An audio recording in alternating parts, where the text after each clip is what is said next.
नमस्कार दोस्तों, आपका स्वागत है हमारे YouTube channel roots of law by Vishesh में। आज हम आपके सामने टॉपिक लेकर आ रहे हैं कि विधि क्या है, व्हाट इज द लॉ। क्योंकि हम विधि के जो कानून के या लॉ से संबंधित आगे टॉपिक पढ़ना हम चाहेंगे या पढ़ने जाएंगे, उससे पहले हमें ये ज्ञान होना चाहिए कि आखिर जो हम विधि बार बार चर्चा करते हैं, कानून लॉ, आखिर वो है क्या। तो इसके बारे में आज हम आपके सामने समझाने का प्रयत्न करते हैं। तो आप देखेंगे कि विधि क्या है। हमारे सामने प्रश्न उठता है कि विधि आखिर है क्या।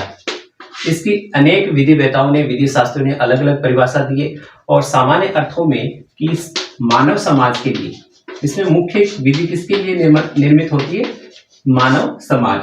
और इसमें मानव समाज के लिए क्या अनुचित है या क्या उचित है, किस वस्तुओं का, किन चीजों का या मानव के लिए क्या समाज में औचित्य है और क्या अनौचित्य है, इसका निर्धारण विधि करती है कि आखिर मानव के लिए क्या उचित है, क्या अनुचित है। इनका निर्धारण कौन करता है? इनका निर्धारण समाज में विधि करती है, कानून करता है, ताकि उससे एक सभ्य समाज का निर्माण हो सके और मानव शांति से एकदम सभ्य नागरिक बनकर अपना जीवन यापन कर सके और समाज में शांति और सौहार्द बना रहे। और इसके लिए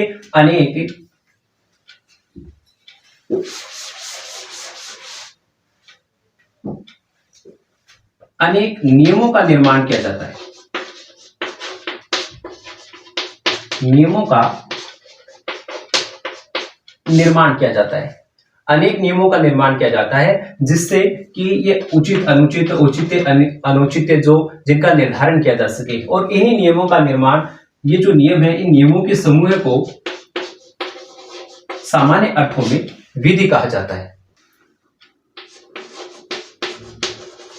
विधि शब्द क्या है? जब हम इसके बारे में चर्चा करते हैं तो इसके पर्याय विधि शब्द अर्थात लोग अंग्रेजी भाषा के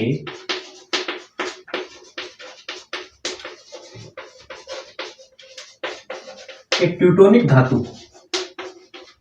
का शब्द जो लेग है,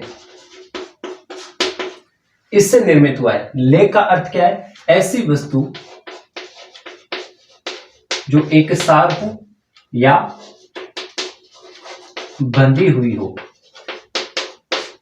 इससे आप समझ सकते हैं कि जैसे भारतीय संविधान है तो उसमें सारी अनुच्छेद एक सार है, बंधे हुए होने का अर्थ है वो एक फॉर्म में है। इसी तरीके से अगर आप देखेंगे तो आईपीसी है, वो भी एक सार है, दंड, अगर पनिशमेंट के हिसाब से आप उसको देखेंगे, और एक सार है और बंधी हुई अर्थात एक फॉर्म में है वो। तो ये नहीं कि आपको कुछ अलग अलग कहीं पे देखना पड़ेगा, पनिशमेंट से संबंधित आपको आईपीसी में, भारतीय दंड संहिता में सब कुछ मिलेगा। इसी तरीके से जो क्रिमिनल प्रोसीजर कोड है वो भी एक सार है, उसी में आपको सारे कानून जो है एक फॉर्म में मिलेंगे, तो वो उसको भी आप बंधे हुए अर्थ में। ऑक्सफोर्ड जो यूनिवर्सिटी है, इसके बारे में चाहे विधि के विद्यार्थी हो चाहे हम अन्य किसी भी फील्ड से आते हो, ऑक्सफोर्ड यूनिवर्सिटी की डिक्शनरी के बारे में सबने पढ़ा होगा।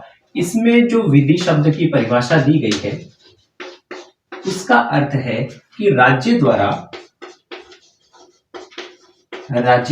मतलब स्टेट, राज्य यहां पे मतलब है देश, राज्य द्वारा मानव आचरण संबंधी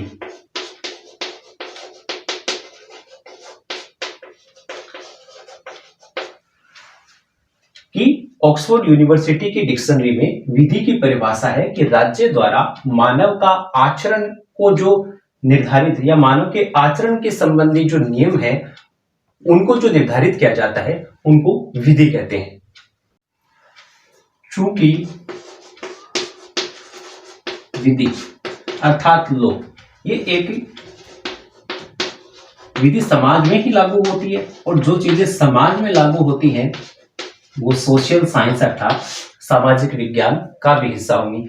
और इसी कारण, इसी सामाजिक विज्ञान का हिस्सा होने के कारण विधि की परिभाषा अर्थात एक कॉमन परिभाषा देना, विधि की परिभाषा देना एक कठिन कार्य क्यों है? क्योंकि जब समाज है, समाज में परिवर्तनशीलता आती है, सोसाइटी चेंज होती रहती है और जिस चीज में बदलाव होता रहता है उसके बारे में आप एक जैसी राय बनाकर नहीं रख सकते या उसकी एक आप कॉमन डेफिनेशन नहीं दे सकते। और इसी कारण अनेक विधिवेताओं ने विधि शब्द की अलग अलग परिभाषा दी है, और लेकिन कोई भी कॉमन जो परिभाषा, एक सामान्य परिभाषा है, उस पर वो पहुंचने में असफल रहे। तो विधि को जो सामाजिक परिस्थितियां उनके हिसाब से अलग अलग काल में अलग अलग रूप में परिभाषित किया जाता रहा है। तो अनेक विधिवेताओं ने इसकी अलग अलग परिभाषाएं दी हैं। अब हम चर्चा करेंगे जो विधि के संबंध में विधि की जो अनेक विधिवेताओं ने परिभाषा दी है। इसमें हम पहला नाम हेनरी सैडविक का आता है। इन्होंने कहा कि विधि अर्थात ऐसे सामान्य नियम हो सकते हैं जिसमें किसी कार्य को करने या न करने के बारे में निर्धारित किया हो, अर्थात बताया गया हो, और यदि आप उसके बावजूद ऐसे कार्यों को करते हैं या आप जो कार्य नहीं करने हैं उनको आप करते हैं तो आपको इसके लिए दंड भी भोगना पड़ सकता है। तो हेनरी सैडविक के अनुसार ऐसे कार्य जो करने या न करने के बारे में नियमों द्वारा निर्धारित किया गया हो और उसके लिए अगर आप उनका उल्लंघन करते हैं तो आपको दंड भी भोगना पड़ सकता है। अब हम अगले जो विधि शास्त्री हैं, जेरेमी बेंथम। जेरेमी बेंथम के अनुसार उन्होंने विधि की शब्द की क्या परिभाषा दी है। अब आप देखें कि अनेक विधि शास्त्रियों के द्वारा भी किस किस प्रकार से परिभाषाओं में आपको अंतर मिलेगा। जेरेमी बेंथम ने कहा कि संसद द्वारा जो पारित नियम है उन्हें आप विधि या कानून कहते हैं। तो आपको अनेक विधि शास्त्रियों के बीच में अलग अलग आपको अंतर मिलेगा परिभाषाओं में। जेरेमी बेंथम के अनुसार संसद जो पारित करती है कि मतलब किसी देश की पार्लियामेंट अगर कोई कानून पारित करती है या कोई नियम पारित करती है उन्हें आप विधि या लॉ शब्द के नाम से जानेंगे। अब हम अगले जो विधि शास्त्री हैं, होलेंड, इनके द्वारा जो विधि की परिभाषा दी गई है। होलेंड ने कहा है कि ऐसे नियम जो मानव के बाह्य आचरण को निर्धारित करते हो या मानव के बाह्य आचरण को नियंत्रित करते हो, उनमें उनका प्रभाव देखा जा सकता है। और ये जो नियम होंगे ये किसी उच्चस्थ प्राधिकारी के द्वारा लागू होंगे, जिसको आप सरकार के नाम से भी जान सकते हैं। सुपीरियर जो अथॉरिटी होगी इनके ऊपर जो शासन करने वाली, उनके द्वारा ये नियम लागू होंगे और ये मानव के जो बाह्य आचरण है, उनका जो एक्ट है सोसाइटी में, उसमें आपको ये प्रदर्शित या शो होंगे। अब हम चर्चा करेंगे नेक्स्ट जो विधि शास्त्री हैं, ऑस्टिन, जॉन ऑस्टिन, बड़े फेमस हैं, आप सबने उनका नाम सुना होगा। जॉन ऑस्टिन के अनुसार में कि जो उच्चस्थ या शीर्षस्थ व्यक्ति हैं, जो उच्चस्थ या शीर्षस्थ व्यक्ति हैं, वो शासित अर्थात जनता पर जो नियमों का समूह है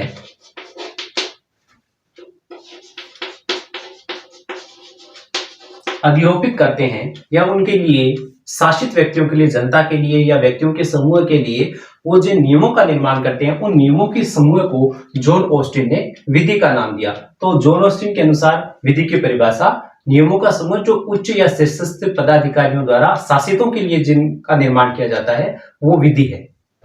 अब हम नेक्स्ट जो विधि शास्त्री हैं, सेवेनी, इनके विधि शब्द को लेकर या व्हाट इज द लॉ को लेकर इनके क्या विचार थे।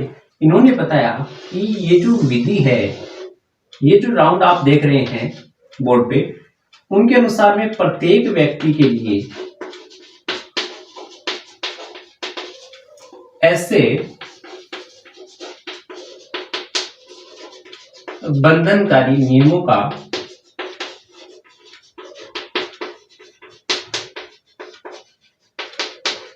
निर्माण किया जाता है। जो भी नियमों का निर्माण करने वाली संस्था है, जिन्हें आप सरकार भी समझ सकते हैं कि जो सर्वोच्च होती है वो प्रत्येक व्यक्ति के लिए या प्रत्येक व्यक्तियों के समूह के व्यक्ति का समूह अर्थात सोसाइटी के लिए ऐसे बंधनकारी नियमों का निर्माण करेंगे जो उनके लिए बंधनकारी होंगे, उनका पालन करना ही करना पड़ेगा।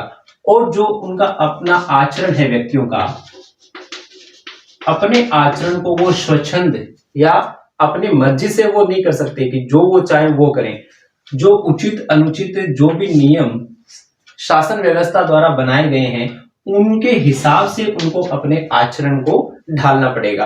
अर्थात अब इन परिभाषाओं से, अनेक विधि शास्त्रियों की परिभाषाओं की जो हमने चर्चा की है, उनके अनुसार विधि शब्द का अर्थ क्या है? विधि अर्थात मानव जिस सोसाइटी में रहता है, जिस समाज में रहता है, उसमें उसकी स्वतंत्रता के साथ साथ अन्य जो व्यक्ति रहते हैं उनकी स्वतंत्रता या उनके जो अधिकार या कर्तव्य दायित्व हैं उन सबको हमें देखकर चलना पड़ता है ताकि एक सभ्य समाज का निर्माण हो सके। और इसके लिए हमें विधि या कानून का निर्माण करना पड़ता है, क्योंकि अगर विधि या कानून नहीं होंगे तो एक समाज को, राष्ट्र को, देश को चलाना बेहद ही कठिन कार्य हो जाएगा। तो इसके लिए हमें विधि की आवश्यकता पड़ती है। तो अनेक विद्वानों, विधि शास्त्रियों की परिभाषा के अनुसार में ऐसे नियम जो किसी सरकार या सर्वोच्च संस्था शासित वर्ग के लिए जिसका निर्माण किया जाता है ताकि उनके आचरण को एक सभ्य समाज के अनुरूप ढाला जा सके, इसके लिए हमें विधि की आवश्यकता पड़ती है।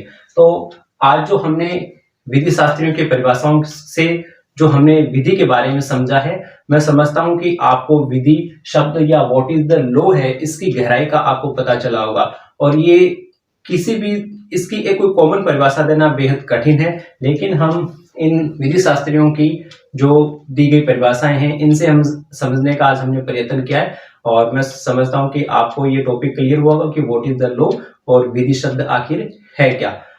तो अगर आपको ये वीडियो अच्छा लगा तो आप इसको लाइक कीजिए, शेयर कीजिए और चैनल को सब्सक्राइब कीजिए।